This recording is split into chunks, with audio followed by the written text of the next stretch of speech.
Hadappans procured materials for craft production in various ways. For instance, they established the settlements such as Nageshwar and Balakot in areas where shell was available. तो अब अपने को बात करनी है कि procurement के अलग अलग तरीके क्या हैं। हमने ये देख लिया कि मोड्स ऑफ जो आपका कम्युनिकेशन था, जो तरीके थे जिनकी मदद से एक से दूसरी जगह आपका सामान लेकर आते जाते थे, प्रोमिनेंटली वो बैलगाड़ी थी, और अगर रिवराइन रूट के थ्रू जाते थे तो वो बोट्स हुआ करती थी। अब क्या क्या मटेरियल कैसे कैसे ये लोग प्रोक्योर किया करते थे, थोड़ा उस पर बात करते हैं। तो जैसा कि अपन ने थोड़ी देर पहले पढ़ा था कि नागेश्वर हो गया, बालाकोट हो गया, ये दोनों जो सेटलमेंट्स थी ये स्पेशलाइज सेंटर थे जहां पे शेल के या शेल से बनने वाले प्रोडक्ट्स वगैरह बनाए जाते थे। अब इन दोनों को इतना स्ट्रेटेजिक तरीके से बसाया गया था कि इनकी जो लोकेशन थी वो कोस्ट के एकदम पास में थी। नागेश्वर की अगर हम बात करें तो ये तो एकदम गुजरात का वो जो का जो तटीय इलाका है, एकदम समुद्र के मुंह पे बना हुआ था ये, और वहां से शेल काफी बड़ी मात्रा में लेकर आते थे। दूसरा बालाकोट की बात की जाए तो ये भी एकदम कोस्टल एरिया के पास में था। तो दोनों जगहों पे शेल जो है वो काफी इजीली अवेलेबल था, इसलिए यहाँ पर इन्होंने सेटलमेंट स्टैब्लिश करी, और यहाँ से फिर शेल अवेलेबिलिटी अच्छी खासी थी। तो इन दोनों पर्टिकुलर सेटलमेंट्स को शेल से बनने वाले प्रोडक्ट्स वगैरह के स्पेशलाइज क्राफ्ट प्रोडक्शन या प्रोडक्शन सेंटर के तौर पर स्टैब्लिश किया। तो पहली स्ट्रेटेजी जो थी आपके हड़प्पन्स की, जिसकी मदद से ये लोग मटेरियल्स प्रोक्योर किया करते थे, कि अगर पॉसिबल हो सके तो जिस जगह पे मटेरियल अवेलेबल है उसी के पास में अपना एक सेटलमेंट बसा दो, उसी के पास में एक अपना सेंटर बसा दो, जहां पे अपने लोगों को बसा दो जिनको स्पेसिफिक काम यही करना है, ये मटेरियल लेकर आओ और इसकी मदद से प्रोडक्ट बनाओ। तो पहली जो स्ट्रेटजी है जिसको अपने को ध्यान में रखना है, हड़प्पन्स के द्वारा जो इस्तेमाल की जाती थी मटेरियल की प्रोक्योरमेंट के लिए, वो क्या है? स्ट्रेटेजिक लोकेशंस पे सेटलमेंट्स बसाना। ये स्ट्रेटेजिक लोकेशंस पे सेटलमेंट्स बसाओ, वहीं के वहीं अपना पास में अपने को मटेरियल मिल जाएगा, उसको लेकर आओ और उसकी मदद से अपने प्रोडक्ट्स बनाओ। सबसे बढ़िया एग्जांपल नागेश्वर और बालाकोट। इसके बाद में इसका एक और एग्जांपल है, वो है शोरतुगई। अफगानिस्तान के दूर दराज के इलाके में शोरतुगई नाम की एक जगह पड़ती है, वहां पे भी हड़प्पन्स ने इसी तरीके का एक सेटलमेंट बसाया था। अब ये सेटलमेंट यहाँ पे बसाने के पीछे की वजह ये थी कि शोरतुगई लैपिस लज्यूली नाम का एक स्टोन है जिसका एक बेस्ट सोर्स था, या फिर शोरतुगई जहां पे बसा हुआ था वहां पर आपको लैपिस लज्यूली नाम का एक स्टोन काफी बड़ी मात्रा में देखने के लिए मिलता था। ये एक नीले कलर का चमकदार स्टोन होता है, थोड़ा सा एक्सपेंसिव है, थोड़ा सा प्रेशियस भी है, और काफी बड़ी मात्रा में शोरतुगई में ये मौजूद था, और इसका इस्तेमाल हड़प्पन्स बहुत बड़े लेवल पर किया करते थे। ऑर्नामेंटेशन के लिए, सजाने धजाने में इसका इस्तेमाल काफी बड़ी मात्रा में किया जाता था। तो ये जो नीले कलर का पत्थर है जिसका नाम लैपिस लज्यूली है, क्योंकि शोरतुगई जो अफगानिस्तान के काफी दूर दराज के इलाके में प्रचुर मात्रा में उपलब्ध था, जब इनको समझ में आ गया कि यहां से ये हाई वैल्यूड जो आपका स्टोन है आसानी से मिल सकता है, तो इसको बार बार वहां पर जाना, वहां पे जो भी आपकी जरूरत का लैपिस लज्यूली है उसको इकट्ठा करके फिर अपना दूर दराज की एक सेटलमेंट में लेकर आना, और फिर प्रोडक्शन करना, फिर खत्म हो जाए तो फिर किसी को भेजना। इससे बचने के लिए हड़प्पन ने किया कि बेहतर यही है कि लैपिस लज्यूली से जितना भी अपने को काम करना है उसके स्पेसिफिक डेडिकेटेड एक सेंटर जो है वहीं पे बसा दो, जहां पे लैपिस लज्यूली आपको देखने के लिए मिलता है। नतीजा क्या हुआ? शोरदुगई नाम की जगह पे अफगानिस्तान में हमको एक सेटलमेंट हड़प्पन का देखने के लिए मिलता है। तो यहां से इनकी पहली स्ट्रेटेजी, जिसके बारे में मैंने आपको बताया कि स्ट्रेटेजिक सेटलमेंट्स बसा दो उसी जगह पर या उस जगह के आसपास जहां पे आपको वो मटेरियल इजीली अवेलेबल है जिसकी अपने को प्रोडक्शन में जरूरत है। पहला काम तो ये लोग ये किया करते थे। दूसरा, इसके अलावा एक और एग्जांपल है लोथल। लोथल अब एक ऐसी जगह है गुजरात में जहां से आप लोथल की जो लोकेशन थी, कार्नेलियन नाम का जो अपना स्टोन है जिसको हमने देखा था थोड़ी देर पहले, वहां इसका जो एक सबसे बेस्ट सोर्स अवेलेबल था लोथल उसके पास पड़ता था।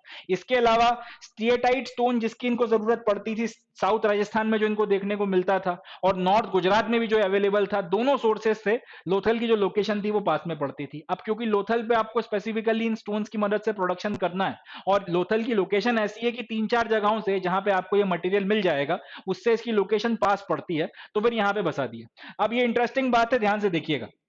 पहला इन्होंने कहा क्या किया था, नागेश्वर, बालाकोट और शोरतुगई में आपने उसी जगह पर जाके लोकेशन, उसी जगह पर जाकर आपने सेटलमेंट बसा दिया जहां पे वो मटेरियल अवेलेबल है। अब लेट से अगर आपको एक ऐसा मटेरियल चाहिए जिसकी आपको और ज्यादा मात्रा में जरूरत है, और 2-3 सोर्सेज ऐसे हैं जहां से आपको वो ठीक ठाक मात्रा में मिल जाएगा, तो किसी भी एक पर्टिकुलर लोकेशन पर जाके बसने की जगह आपने उन तीनों लोकेशंस के बीच में कहीं पर एक जगह ढूंढी जहां पे आप ठीक ठाक तरीके से रह सकते हो, रहने खाने की सारी व्यवस्था आराम से कर सकते हो, और वहां पर आपने अपना सेटलमेंट बसा लिया ताकि वहां से ज्यादा दूर ना ना जाना पड़े और तीनों सोर्सेस या दोनों सोर्सेस जो भी आपके अलग अलग सोर्सेस हैं वहां से जाके आप वो मटेरियल लेकर आ जाओ। लोथल इसका बढ़िया एग्जांपल है। कार्नेलियन जो है इसके दो तीन सेंटर्स हैं। भारूच से आपको कार्नेलियन काफी बड़ी मात्रा में मिल रहा था, एक तो ये। दूसरा स्टिएटाइट हो गया, तो वो आपको साउथ राजस्थान और नॉर्थ गुजरात से बड़ी मात्रा में मिल रहा था। तीनों जगहों के रिस्पेक्ट में लोथल की लोकेशन बहुत आप कह सकते हैं स्ट्रेटेजिक थी, तो उन्होंने यहां पर इसको बसा दिया। इसी तरीके से मेटल का प्रोडक्शन भी यहाँ पे खूब होता था, या मेटल की मदद से भी खूब चीजें बनाई जाती थी। वजह यह थी कि ये लोकेशन राजस्थान के करीब थी और राजस्थान में कॉपर की खाने हैं, और उस जमाने में कॉपर का इस्तेमाल ये लोग काफी बड़ी मात्रा में किया करते थे। तो लोथल की स्ट्रेटेजिक लोकेशन इनकी विजडम के बारे में हमको बताती है कि एक पर्टिकुलर मटेरियल के लिए अगर आपको सेटलमेंट नहीं बसाना, तो फिर लोकेशन ऐसी जगह पर लो कि एक से ज्यादा जो भी आपके मटेरियल्स हैं जिनकी रिक्वायरमेंट आपको है वो डिस्टेंस ज्यादा दूर ना पड़े, और अगर दो या दो से ज्यादा सोर्सेज हैं तो फिर वो डिस्टेंसेस भी ज्यादा दूर ना पड़े। तो उन्होंने लोथल बसा दिया, कार्नेलियन के सोर्स के भी करीब है, आपका स्टिएटाइट के दो सोर्सेस के करीब है, और मेटल या फिर स्पेसिफिकली कॉपर की बात कर लें तो कॉपर के सोर्स के भी करीब है। तो तीन चार काम हम लोग एक ही जगह पे कर सकते हैं। इसलिए बालाकोट हो गया, नागेश्वर हो गया, जहां पे सिर्फ एक ही पर्टिकुलर मटेरियल से प्रोडक्शन किया जा रहा है, या शोरतुगाई हो गया जहां पे एक ही पर्टिकुलर स्टोन आपको देखने को मिल रहा है। इनकी अपेक्षा लोथल थोड़ा ज्यादा डेवलप हो गया, ज्यादा बड़ी सेटलमेंट बनी, और एक से ज्यादा प्रोडक्शन या एक से ज्यादा तरीके के मटेरियल से मैन्युफैक्चर या प्रोडक्शन का स्पेशलाइज सेंटर के तौर पर ये निकल कर आया। चले, तो ये हो गया इनका दूसरी स्ट्रैटेजी की अगर आप उसी पर्टिकुलर लोकेशन पर जहां पर आपको रॉ मटेरियल नहीं मिल रहा, अगर वहां पे आप सेटलमेंट नहीं बसा सकते, तो फिर दूसरा काम आप क्या कर सकते हो, आप नियर द सोर्स, या इनफैक्ट इसको ऐसे बोलना चाहिए, as near as possible, as near as possible the source, या इनफैक्ट सोर्सेस आप अपना सेटलमेंट बसाओ, ताकि एक से ज्यादा या सोर्सेज अगर हैं तो उन सबको हम लोग एक ही वक्त पे एक्सप्लॉइट कर सकें। तो ये इनकी दूसरी स्ट्रेटजी हो गई जो अपने को लोथल में समझ में आती है। आगे, कॉन्टैक्ट्स विद डिस्टेंट लैंड। अब इसमें हम लोग ये देखेंगे कि वो पर्टिकुलर मटेरियल जो इतना दूर है कि वहां पर जाकर आप सेटलमेंट भी नहीं बसा सकते, उनको हासिल करने के लिए ये लोग क्या किया करते थे। अब वो बात अपने को यहां पे करनी है। Recent archaeological finds suggest that copper was also probably bought from Oman on the southern tip of the Arabian Peninsula. Chemical analysis have shown that both the Omani copper and the Harappan artifacts have traces of nickel, suggesting a common origin. तो अब जो अलग अलग जगहों से आपको archaeological evidences मिल रहे हैं, कॉपर हो गया है, या उससे बनी हुई दूसरी चीजें हो गई, या कॉपर की मदद से बनाए गए अलग अलग आपको जो हड़प्पन साइट्स पे आर्टिफैक्ट्स मिल रहे हैं, इनको और ज्यादा जब इनका केमिकल एनालिसिस वगैरह किया गया, रिसेंटली इनकी और ज्यादा स्टडी की गई, केमिकल इसका जो स्ट्रक्चर है और बाकी सारी चीजों को जब पढ़ा गया, तब हमको एक बड़ी इंटरेस्टिंग बात पता चली कि हड़प्पा में या हड़प्पन सेटलमेंट्स में अलग अलग जगहों पर जो आर्टिफैक्ट्स इस्तेमाल किए जो बनाए गए हैं कॉपर से, उसमें और ओमान में जो कॉपर मिलता है उसमें निकल के ट्रेसेस हैं। या फिर इसको इस तरीके से कहा जा सकता है कि एक नया आपको एक डिस्कवरी हुई है, एक नई आपको एक चीज पता चली है कि हड़प्पा वाले कॉपर ना सिर्फ राजस्थान से लेकर आते थे, ये लोग ओमान से भी जो है कॉपर वगैरह लेकर आया करते थे, जो अरेबियन पेनिनसुला के सदर्न टिप पे बसा हुआ है। मैं पहले आपको इसकी फोटोग्राफ दिखा देता हूं, तब ये बात ज्यादा अच्छे से समझ में आएगी। देखिए, थोड़ा इसको बड़ा कर लेते हैं। ये अपना भारत हो गया, और ये वो क्षेत्र है जहां पे इंडस वैली सिविलाइजेशन बसा हुआ था। अब अपने को ये पता चल रहा है कि ओमान में जो कॉपर होता है, हड़प्पा वाले वो कॉपर वहां से भी लाया करते थे और उसका इस्तेमाल किया करते थे अपने प्रोडक्शन वगैरह के लिए। इसका मतलब ये लोग या दो तरीके हो सकते हैं, या तो ये लोग यहां से कहीं से इस पूरे तट रेखा पे कहीं पर ये लोग बैठे होंगे बोट में और इसकी मदद से ये लोग ओमान पहुंच गए, या फिर इन्होंने किसी तरीके से जमीनी रास्ते से जो है पूरा का पूरा डिस्टेंस कवर किया होगा और यहां तक पहुंच गए और यहां से फिर नाव लेकर ये ओमान पहुंचे होंगे। कोई भी रास्ता हो, मगर अल्टीमेटली ये लोग ओमान पहुंच गए थे और वहां से ये लोग फिर कॉपर लाकर इस्तेमाल कर रहे थे। इनफैक्ट ये जो पूरा का पूरा उस जमाने में हुआ ये करता था, ये अपनी हड़प्पन सिविलाइजेशन जो है इस इलाके में बसी हुई थी। ये जो आपको पूरा कलर बताया जा रहा है, इस पूरे इलाके में हड़प्पन सिविलाइजेशन बसा हुआ था, और ओमान के इस इलाके में आपको कॉपर मिलता है। यहां से जो कॉपर मिल रहा था वो यहाँ पे अलग अलग कॉपर आर्टिफैक्ट्स में पाया गया है, एंड इसके बेसिस पे अपने को ये पता चला है कि हड़प्पा वाले इतना दूर से जाकर भी जो है कॉपर अपने प्रोडक्शन की कॉपर से बनाने वाली जो भी प्रोडक्शन करते थे वो उसके लिए लेकर आया करते थे। अब क्वेश्चन उठता है, अपने को पता कैसे चला? इसका जवाब यह है कि केमिकल एनालिसिस वगैरह किया गया था। केमिकल एनालिसिस में पता चला कि ओमान में जो कॉपर है उसमें निकल के जो ट्रेसेस पाए जाते हैं, वही के वही सेम निकल के ट्रेसेस जो हैं वो हड़प्पन सिविलाइजेशन में जो कॉपर से बना हुआ काफी सारा सामान है, काफी सारे आर्टिफैक्ट्स हैं, उसमें देखने के लिए मिलते हैं। इससे ये साबित होता है कि दोनों जगहों पे कॉपर का जो ओमान का जो कॉपर है, ओमान का जो कॉपर है उसका इस्तेमाल यहाँ पर किया जा रहा था, वहां से ये जो आपका कॉपर वगैरह है लेकर आया जा रहा था। दूसरी शब्दों में दोनों जगहों के बीच में एक कह सकते हैं रिलेशनशिप बन गया था मटेरियल प्रोक्योरमेंट के बेसिस पे। ये लोग वहां से मटेरियल भर भर कर जो है लेकर आ रहे थे, उसका इस्तेमाल कर रहे थे। तो ये एक इंटरेस्टिंग पॉइंट है जो यहाँ से निकल कर आता है। इसके अलावा और भी काफी सारी जगहों के साथ में इनके कॉन्टैक्ट्स बन गए थे, उस पर भी अपन लोग अब बात करते हैं। There are other traces of contacts as well. A distinct type of vessel, a large Harappan jar coated with a thick layer of black clay has been found at Omani site. Such thick coatings prevent the percolation of liquids. We do not know what was carried in these vessels, but it is possible that the Harappans exchanged the content of these vessels for Omani copper. तो अब अपने को जब ये पता चल गया कि इतना दूर अपने हड़प्पा वाले जो लोग थे या तो नाव में बैठकर ओमान जाया करते थे या फिर जमीनी रास्ते से यहां से कहीं से होते हुए ओमान जाया करते थे, मगर अल्टीमेटली ओमान से कॉपर लेकर आते थे। यानी कि इन लोगों के कॉन्टैक्ट्स थे, आपस में इनके जो हैं कॉन्टैक्ट्स बने हुए थे। ये इसको प्रमाणित करने के लिए अपने पास एक एविडेंस ये भी है, इसके और भी अपने पास एग्जांपल्स हैं। जैसे कि यहां पर अपने को पता चलता है कि एक सर्टेन तरीके का डिस्टिंक्टिव वेसल हुआ करता था जो हड़प्पा में बनाया गया था और ओमान में मिला है। अब इसकी पर्टिकुलर डिजाइन कुछ इस तरीके से की गई है कि इसके अंदर जो भी लिक्विड रखा जाता था वो उड़ के या इवापोरेट होके परकुलेट होके वो जाता नहीं था और काफी बड़ी लंबे वक्त तक आप उसको स्टोर कर सकते थे। हड़प्पा के इस तरीके के बनाए गए या हड़प्पा के इस तरीके के बनाए हुए जो जार्स हैं वो ओमान में देखने के लिए मिले हैं, जिसकी मदद से भी ये अपना ये अनुमान लगा रहे हैं कि हो सकता है कि ओमान का जो कॉपर था इन्हीं पर्टिकुलर जार्स वगैरह के बदले में बदला जाता होगा, या फिर हो सकता है इन जार्स के अंदर कोई लिक्विड या कोई फ्लूइड इनको भरकर दिया जाता रहा होगा और उसके बदले में इसका ये जो कॉपर है इसको एक्सचेंज किया जाता रहा होगा। तो ये भी एक एग्जाम्पल है जिसकी मदद से अपने को पता चलता है कि इनके बीच में रिलेशनशिप्स थे, इनके बीच में कॉन्टैक्ट था। जार की फोटोग्राफ ये रही, एनसीईआरटी में ये वाली फोटोग्राफ है। एक्चुअल में जार ऐसा दिखता है। अपने को ये इसलिए पता है कि हड़प्पा में बना था क्योंकि इसके ऊपर हड़प्पा वालों की जो है स्क्रिप्ट के कुछ निशान वगैरह बने हुए हैं। तो ये भी एक एविडेंस है जिसकी मदद से अपने को पता चलता है कि हड़प्पा वालों के कॉन्टैक्ट कितना दूर तक जो है हो गए थे। तो यहां तक हम लोगों ने बात कर ली कि ओमान के साथ में इनके डिस्टेंट कॉन्टैक्ट्स बन गए थे और वहां से फिर ये कॉपर लेकर आते थे, उसके बारे में अपने पास में एविडेंस है। ये जार का ओमान में मिलना और इसके ऊपर ये हड़प्पन्स की जो साइन है या फिर हड़प्पन्स की जो लैंग्वेज है इसमें ये कुछ लिखा हुआ है, इस पर्टिकुलर जार का मिलना, इसकी मदद से हमारा ये अनुमान है कि शायद इस जार या फिर इस जार के अंदर कोई लिक्विड भरा रहता होगा, जो भी चीज हो उसके बदले में शायद ये लोग कॉपर एक्सचेंज किया करते होंगे। बट पॉइंट ये है कि ओमान के साथ में हमारे कॉन्टैक्ट्स थे उस टाइम पीरियड में, या हड़प्पन्स के कॉन्टैक्ट थे। अब ओमान एक अकेली ऐसी जगह भी नहीं थी जिसके साथ में हमारे कॉन्टैक्ट थे, इसके अलावा और भी फर्दर डिस्टेंट लैंड्स के साथ में हड़प्पन्स के रिलेशनशिप्स बन गए थे, उनके साथ में उनके कॉन्टैक्ट जुड़ गए थे। अगला जो नाम इसमें आता है वो है मेसोपोटामिया का। पहले तो अपन लोग ये देख लेते हैं कि ये मेसोपोटामिया है कहां पे, फिर हम लोग बात करते हैं कि इनके किस तरीके से कॉन्टैक्ट बने थे। ये देखिए, ये अपना हड़प्पा हो गया। ये जो पूरा क्षेत्र हमको देखने के लिए मिल रहा है,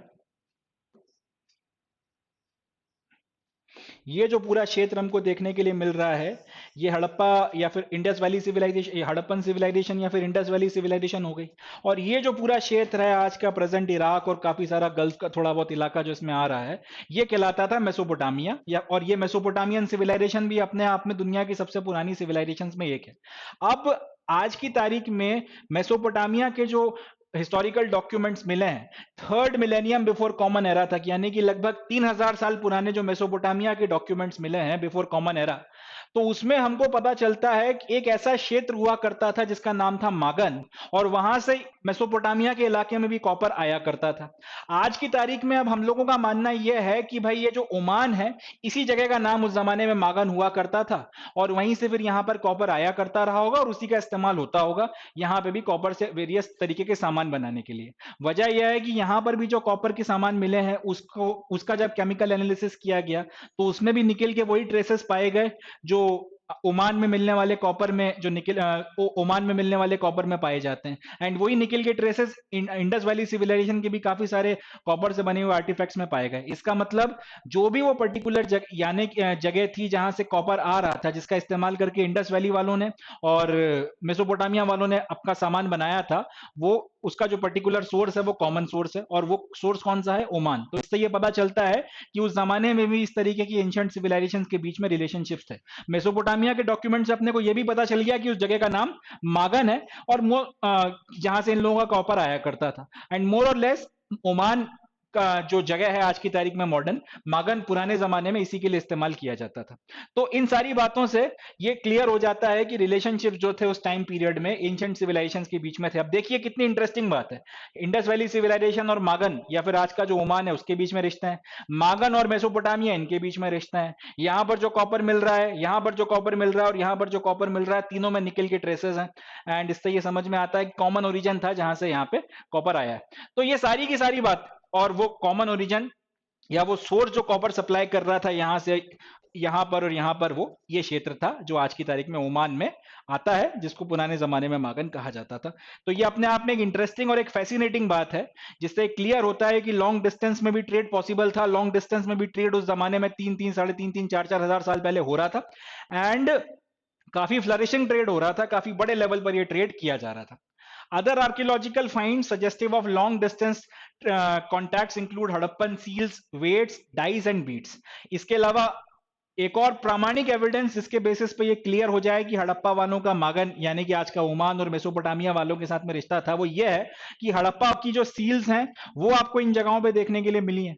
हड़प्पा में जो वेट्स या वजन का इस्तेमाल किया जाता था वही एग्जैक्टली वेट्स आपको मेसोपोटामिया और मागन में यानी कि ओमान और आज का जो इराक और बाकी वो सारा इलाका है मेसोपोटामिया का, वहां देखने को मिल रहे हैं। यहाँ पे जो डाइस और यहाँ जो बीड्स बनाई जा रही थी, फिर देखिए बड़ी बात, बीड्स अपन लोग जो बना रहे थे वो सिर्फ अपने कंजम्पशन के लिए नहीं था, वो बाहर भी एक्सपोर्ट हो रही थी। वो बीड्स भी बड़ी मात्रा में जो है यहाँ पर देखने को मिलती हैं। In this context, it is worth noting that Mesopotamian text mentions contact with regions named Dilmun, probably the island of Bahrain, Magan and Meluha, possibly Harappan region. तो अब इन्हीं मेसोपोटामियन टेक्स्ट में अपने को मागन के बारे में अंदाजा लग गया कि ये प्रेजेंटली आज का जो ओमान है वो इलाका है। इसके अलावा एक और जगह का जिक्र आता है जिसका नाम है दिलमन। इसके बारे में आर्कियोलॉजिस्ट का मानना है कि ये जो बहरीन है आज का जो आइसलैंड ऑफ बहरीन है, ये उस पर्टिकुलर जगह का उस जमाने का नाम था। और एक तीसरा क्षेत्र जिसका जिक्र आता है, जिसके साथ में इन लोगों के कॉन्टैक्ट्स हुआ करते थे, उसका नाम आ रहा है मेलुहा। इसके बारे में मानना यह है कि हो ना हो ये हड़प्पा के क्षेत्र का जो इलाका था, इसके लोगों के लिए ये लोग मेलुहा शब्द का इस्तेमाल किया करते थे। एक बार फिर से देख लेते हैं, ये अपना हड़प्पा का क्षेत्र हो गया जिसके लिए मेलुहा शब्द का इस्तेमाल किया जा रहा है मेसोपोटामियन टेक्स्ट में। ये हो गया ओमान का इलाका जिसके लिए मागन शब्द का इस्तेमाल किया जा रहा है मेसोपोटामियन टेक्स्ट में। और ये बहरीन का आइलैंड हो गया या बहरीन का इलाका हो गया जिसके लिए दिलमन शब्द का इस्तेमाल किया जा रहा है मेसोपोटामियन टेक्स्ट में। और बाकी इन सारी जगहों पे हड़प्पा की सील्स, वेट्स और बाकी सारी चीजें मिली हैं। इससे भी क्लियर है कि इनके बीच में रिलेशनशिप्स हुआ करते थे। और क्योंकि रिलेशनशिप्स थे, कॉन्टैक्ट्स थे, 3 जगहों का नाम आ रहा है, दिलमन अपन ने आइडेंटिफाई कर लिया, मागन आइडेंटिफाई कर लिया, तो हो ना हो जो मेलुहा नाम है वो हड़प्पन सिविलाइजेशन के इलाके के लिए इस्तेमाल किया जाता था। इस बारे में आर्कियोलॉजिस्ट ने अपनी एक राय बनाई है। They mention the products from Meluha, carnelians, lapis lazuli, copper, gold and varieties of wood. In documents में अपने को और फर्दर क्या पता चलता है कि मेलुहा से जो सामान आया करता था प्रोमिनेंटली वो क्या क्या था? कार्नेलियन नाम का जो पत्थर है वो आता था, लैपिस लेज्यूली वो नीले कलर का पत्थर जिसके लिए शुर्तुगाई में इन लोगों ने अपनी सेटलमेंट बनाई थी वो, कॉपर यहां से आया करता था, गोल्ड आया करता था, और कई सारी तरीके के वुड्स या कई सारी तरीके की लकड़ियां भी यहां से बड़ी मात्रा में आती थी। अब ये प्रोमिनेंट है क्योंकि इस इलाके में, जिस इलाके में मेसोपोटामिया वगैरह बसा है, इतने जंगल वगैरह नहीं हुआ करते थे, तो यहाँ पे लकड़ी या टिम्बर उतनी मात्रा में नहीं होता था। तो प्रोमिनेंट बात है कि यहाँ पे टिम्बर या लकड़ी बड़ी मात्रा में सप्लाई होती रही होगी। और हिंदुस्तान में पेड़ों की, पौधों की और इन सारी चीजों की, कभी वनस्पति की कभी कोई कमी थी नहीं, तो यहाँ पे टिम्बर प्रचुर मात्रा में होता था। तो यह बात भी क्लियर होती है कि यहां से बड़ी मात्रा में सप्लाई होता था। अब ये सारा का सारा सारा सामान जो मेलुहा से ये लोग लेकर आते थे प्रोमिनेंटली अपने को कहां पे देखने को मिल रहा है, इंडस वैली सिविलाइजेशन में देखने के लिए मिल रहा है। टिम्बर खास तौर पे अपने को ये बात बताता है कि ये जगह जिसको भी ये मेलुहा कह रहे हैं ना वो मागन हो सकती है ना वो दिलमन हो सकती है, क्योंकि इतनी मात्रा में टिम्बर कहीं पे भी नहीं होता कि ये लोग बड़ी मात्रा या इतनी मात्रा में पेड़ पौधे यहाँ पे कहीं नहीं होते कि ये टिम्बर सप्लाई करना शुरू कर दें। हो ना हो उस मेलुहा नाम की जगह को हिंदुस्तान या इंडस वैली सिविलाइजेशन ही होना होगा। इसके बेसिस पे अपने को ये अंदाजा लगा है कि मेलुहा जो नाम इस्तेमाल किया गया है मेसोपोटामिया में या इंडस वैली सिविलाइजेशन या फिर हड़प्पन सिविलाइजेशन के लिए किया गया।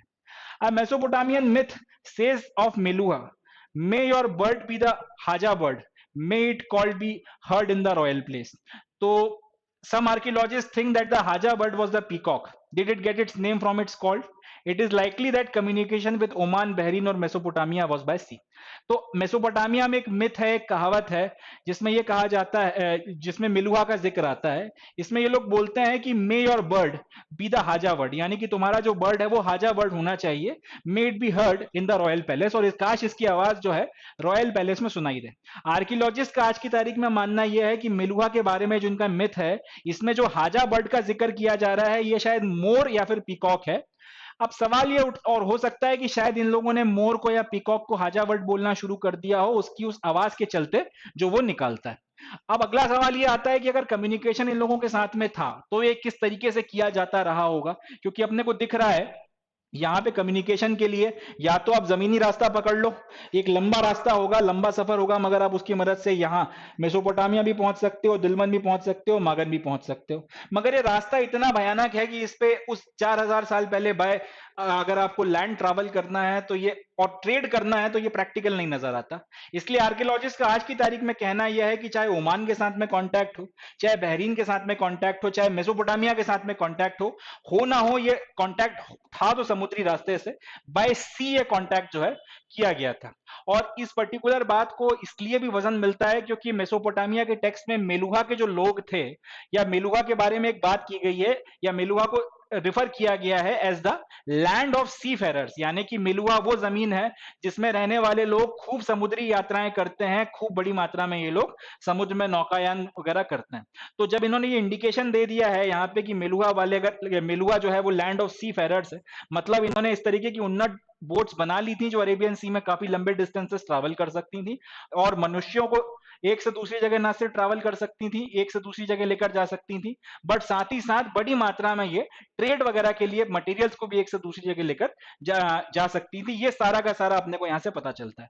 प्लस साथ ही साथ अभी अपन ने थोड़ी देर पहले देखा कि अपने को शिप्स और बोट्स जो है उनका डिपिक्शन भी सील्स पे देखने को मिल रहा है, तो ये भी एक इंडिकेशन है इस बात की तरफ में, ये भी एक इशारा है कि बड़ी मात्रा में बोट्स वगैरह को बना लिया गया था, बड़ी मात्रा में शिप्स को डेवलप किया गया था जो अरेबियन सी में ना सिर्फ ट्रैवल कर सकती थी बल्कि ट्रेड करने के लिए बड़ी मात्रा में सामान और मनुष्यों को एक से दूसरी जगह लेकर जाती थी। एक बार फिर से इनकी फोटोग्राफ देख लीजिए, वैसे तो मैंने आपको इनको दिखाई दिया था, देखिए सर, ये फोटोग्राफ हो गई, ये फोटोग्राफ हो गई,